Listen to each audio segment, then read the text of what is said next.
All this chemistry sure is making me thirsty. If only there was a solution to my problem. Hang tight, we're going to talk about solutions in just a moment.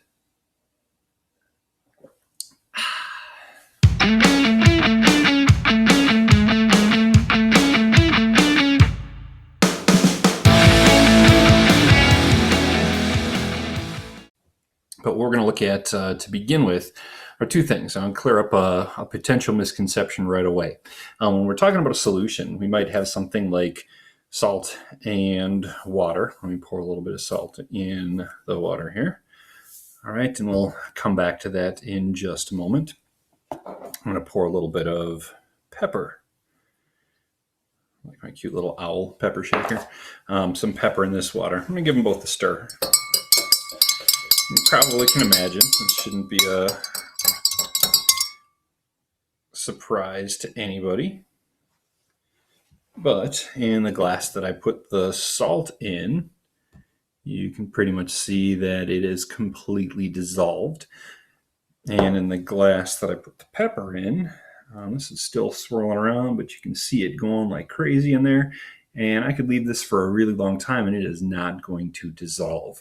So the salt and pepper makes a mixture where I've got two things that are together, but it is not evenly mixed throughout, as opposed to a solution, all right, where it is evenly mixed throughout. And I can't see anything remaining. There's nothing on the bottom, nothing floating around or anything like that. So we've got what we would call a homogeneous mixture, or a solution in this case. All right. We started last week. We were talking about a few key vocab terms. In our solution that we have here, there's always two parts to it. We've got a solvent, which in this case is played by water, and a solute, which is played by salt. All right. So solvent and solute are those two things. We could also say that the salt is soluble in water, meaning it dissolves in water.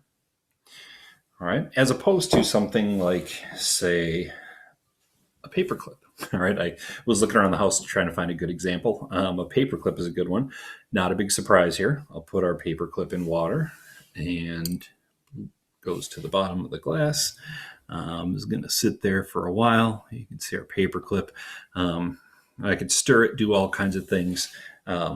There may be a chemical reaction over time, but that paperclip is definitely not going to dissolve in water. So we would say that it is insoluble. All right, so a couple terms right off the bat for us. Finally, one last thing that I want to leave you with in terms of the vocab is the term solubility.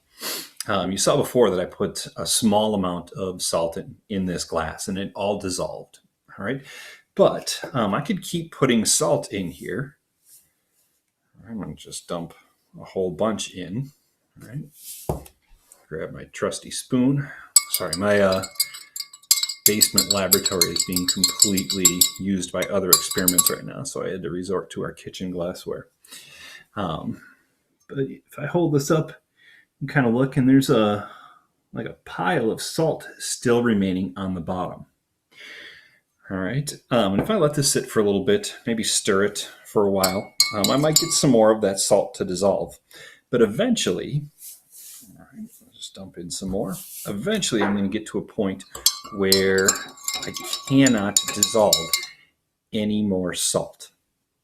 All right, that amount that's dissolved in there, the maximum amount of solute that I can dissolve in a solvent, is referred to as solubility. And usually has a number associated with it. Salt, for instance, might be around 23 grams per 100 milliliters of water at room temperature. Solubility is temperature dependent. We'll take a look at that later on. Hold this up close to the camera. All right, you can see there's a good amount of salt still on the bottom that has not dissolved. So we could talk about that in terms of solubility. We could also talk about this solution as it is now a saturated solution. It's holding as much salt as possible. All right. Previously, before I put all the salt in here, we had an unsaturated solution, meaning the amount that was in there was less than it can hold. All right, so that's a nice intro on some of the key vocabulary that we have. We'll come back in just a little bit and talk about some of the other things. All right. So let's take a look at what happens when something like salt dissolves. Remember, salt is an ionic compound, so it's made up of positive sodium ions and negative chloride ions in that structure like that. Even a tiny grain of salt has trillions upon trillions of those ions. But when we put those salt crystals in water, you can see the salt is surrounded by water, and the negative chlorides in green get surrounded by the positive side of water, and the positive sodiums in white get surrounded by the negative side of water.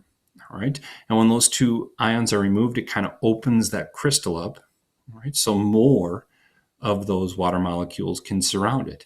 This happens over and over and over again until that entire crystal is dissolved in a process called dissociation. All right, so kind of with a paused picture here, we can see what was going on in that animation, where we've got water molecules separate the sodium and chloride ions from the solid sodium chloride. The water molecules surround those sodium and chloride ions. The oppositely charged sides of the water molecules surround it. And then they take them off, and eventually those sodium and chloride ions will disperse throughout the solution.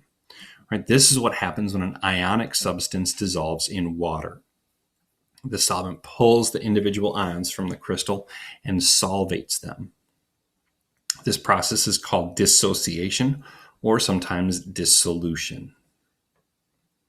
All right, so this is about ionic compounds. Things are a little bit different if we look at covalent compounds. For covalent compounds, they don't get separated into positive and negative ions. Instead, with covalent compounds, the substance, when it dissolves in water, the solvent pulls the molecules apart from one another and solvates them. All right, so we can see what's happening here, that inside this molecule, this is a molecule of ethanol, by the way, the negative side still is attracted to this positive side, and this negative is attracted to the positive, all right? But there's no breaking up of the entire molecule. This whole thing, this whole ethanol molecule is going to stay together, all right? Down here, it shows the difference between those two types of compounds. On the left side, you see an ionic compound. On the right side, you can see a covalent compound. And notice the entire covalent compound stays together. All right, we'll be looking at how we represent these things in a later video later on this week. But for right now, that should take you to the end of our lesson for today. All right, a couple things before we go. We're having office hours again on Tuesday at 12:30. I'll do Tuesday and Thursday. Ms. Chaudois is doing Wednesdays in the afternoon. Keep your eyes peeled for those times and dates on Classroom. All right. Also, just I want to quickly ask everybody who watches this, if you could give me some feedback. I've been trying a few different formats for how to get you lessons. Last week, we had some videos like this. We've done Google Forms. You guys have done the Discovery Education. Give me some feedback on what's working best for you and what isn't working. I really want to make sure I'm getting everything to you guys that is useful. All right. If you have questions or comments, please send them to me, email or through Classroom. Seem to work pretty well. And we'll talk to you later. All right. Have a great day, everybody.